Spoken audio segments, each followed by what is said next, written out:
شهید ریبر تکوشینا من جنه اف روشاتیا بناف کرن اف روش کیجان تاریخی تید 25 مجدارا سال 1960 لدجی ظلمیه لدجی تندتجیه لدجی به حقوقی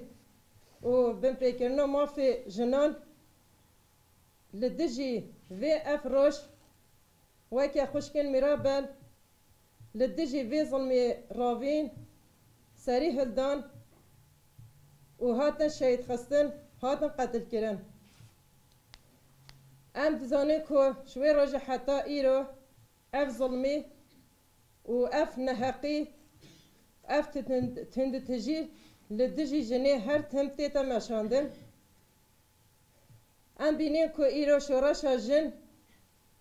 هاتیه آساگه هری جور لدجی وی ظلمیه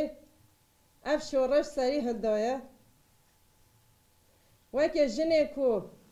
ایرو لهمبری وی ظلمیه سری دهلدن تینه هدف گرتن جنه پیشنگ تینه هدف گرتن اند بینیم کو سالن هری داوی اف جنه کو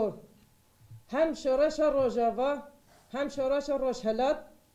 هم باکور باشور روشالات هر چهار پارچه کردستان ریبرتی جبو جنا مافک دا آفراندن لسر وی مافی چون جن خواه پیشی خستیا دبنگه چون دا خواه لدیجی وی ذهنیتی خواه دا آوا کرن خواه دا ریخستن کرن اف جنانتی نه هدف گرتن وکی جینا امینی در روشالات کردستان دا اف ظلمیا کو بالصالانه اف تندتجيا لروشلات كردستان اللي صار جنا تاتا مشاندن ده الشخص جينا اميني ده اف ظلميها تشكيناندن وكي دانيس بويراس وكي هافريم خلاف وكي وي بهزاران جن للدجي في ظلميه سريها دان ام دبيني كو ایرو آسا که هری جورده جنین تکوشر جنین به نافدار سری هدانه و لسر وی بنگهی